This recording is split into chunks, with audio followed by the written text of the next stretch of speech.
আসসালামু আলাইকুম everyone, welcome to my channel Rupali Rannaghor. আবারও স্বাগতম জানাচ্ছি আমার আজকের নতুন ভিডিওটি দেখার জন্য। চিকেন তো আমরা অনেকভাবেই রান্না করি, কিন্তু পাইনাপেল বা আনারস দিয়ে আপনারা কি কখনো রান্না করে দেখেছেন? আজকে আমি আপনাদের সাথে শেয়ার করব পাইনাপেল চিকেন। আর আমার ভিডিওটি দেখার আগে অবশ্যই আমার চ্যানেলটি সাবস্ক্রাইব করে দিবেন এবং পাশে থাকা বেল আইকনটি ক্লিক করে দিবেন। তাহলে চলুন ঝটপট দেখে নিই কিভাবে আমরা সুস্বাদু পাইনাপেল চিকেনটি রান্না করব।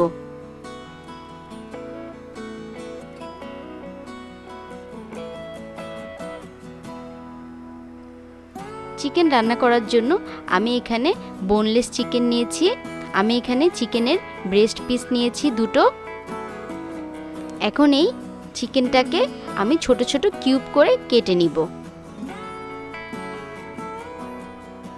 পাইনাপেল চিকেনটা বোনলেস চিকেন দিয়ে করলেই খেতে বেশি ভালো লাগে। আর এই চিকেনটা খেতে এতটাই সুস্বাদু হয় যে আপনারা ট্রাই না করলে বুঝতে পারবেন না। দেখুন ছোট ছোট কিউব করে কেটে নিয়েছি। এখন আমি চিকেনটাকে ম্যারিনেশন করার জন্য কিছু মশলা নিয়ে নিচ্ছি। আমি এখানে প্রথমেই দিয়ে দিব হাফ কাপ পরিমাণ আটা, আপনারা চাইলে ময়দাও ইউজ করতে পারেন। তারপর আমি দিয়ে দিব 3 টেবিল চামচ পরিমাণ কর্নফ্লাওয়ার।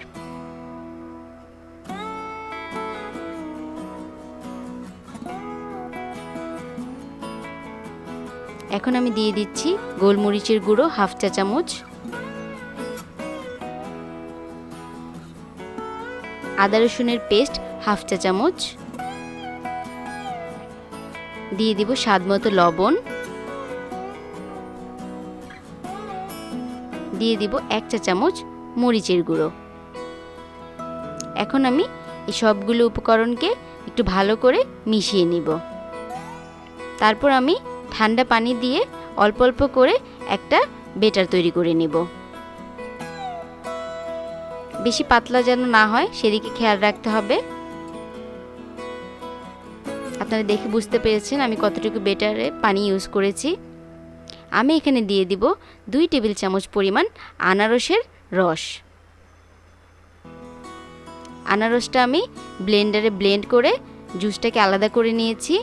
এতে করে চিকেনটা যে আমরা ভাজবো সেই ভাজাটা থেকেও পাইনাপেলের খুব সুন্দর একটা ফ্লেভার আসবে। চিকেনটাকে এই বেটারের সাথে খুব ভালো করে মিশিয়ে আমি 15 থেকে 20 মিনিটের জন্য রেখে দিব।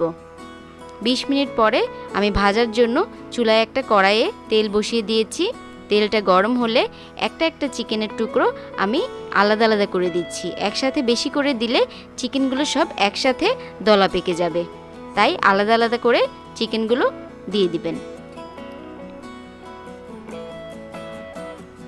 এই অবস্থায় চুলার হিটটা মিডিয়াম হাইয়ে থাকবে। আর যেহেতু চিকেন দিয়ে রান্না করছি, চিকেনটা সিদ্ধ হতে বেশি সময় লাগে না, তাই মিডিয়াম হাই হিটেই চিকেনগুলোকে খুব ভালো করে ভেজে নিতে হবে। চিকেনগুলো একটু উল্টে পাল্টে দিচ্ছি। চিকেনটা প্রায় ভাজা হয়ে গিয়েছে, আর একটু কালারটা লাল হয়ে আসলেই আমি চিকেনগুলো চুলা থেকে নামিয়ে ফেলবো। দেখুন চিকেনগুলো ভাজা হয়ে গিয়েছে। কালারটা যখন এরকম লাল হয়ে আসবে তখনই চিকেনগুলো ভাজা হয়ে যাবে। আপনারা কিন্তু এই চিকেনটা চিকেন পপকর্ন হিসেবেও খেয়ে ফেলতে পারবেন। তাহলে এটা হয়ে যাবে পাইনাপেল চিকেন পপকর্ন।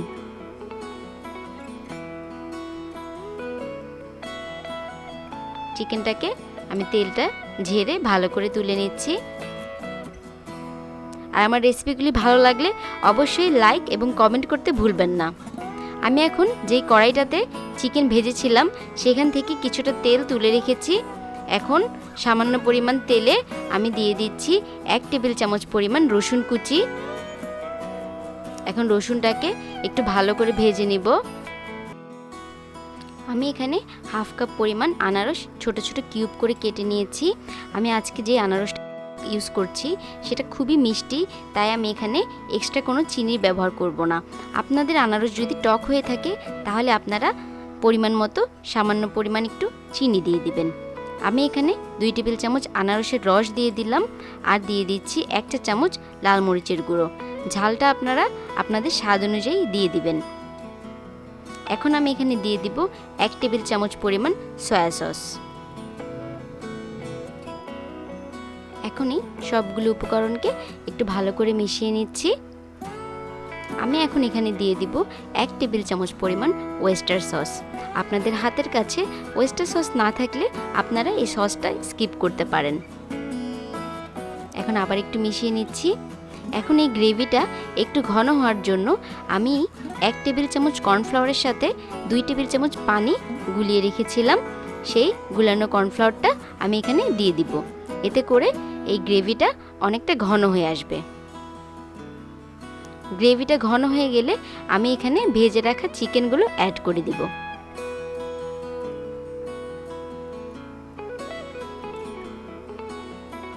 এখানে এক্সট্রা করে লবণ দেওয়ার কোনো প্রয়োজন নেই, কারণ সসে প্রচুর পরিমাণে লবণ দেয়া আছে আর চিকেনটা আমরা লবণ দিয়ে ভেজেছিলাম। ভালো করে মিশিয়ে নিলেই তৈরি হয়ে গেল সুস্বাদু পাইনঅ্যাপেল চিকেন। আর এত সুন্দর একটা চিকেন আমরা যদি একটু সুন্দর করে ডেকোরেশন না করি তাহলে এই চিকেন রান্নাটাই বৃথা। আপনারা অবশ্যই এই রেসিপিটি ট্রাই করবেন আর আমাকে কমেন্ট বক্সে জানাবেন আপনাদের কাছে এই রেসিপি কেমন লেগেছে। আমি উপর থেকে একটু তিল দিয়ে দিয়েছি দেখার সৌন্দর্যের জন্য। এই পাইনঅ্যাপেল চিকেন আপনারা ফ্রাইড রাইস কিংবা প্লেন পোলাও দিয়ে সার্ভ করতে পারবেন, আর শুধু শুধু তো এমনিই খেয়ে নেওয়া যাবে। তাহলে বিদায় নিচ্ছি, আবার দেখা হবে পরবর্তী কোনো রেসিপিতে। সে পর্যন্ত আল্লাহ হাফেজ।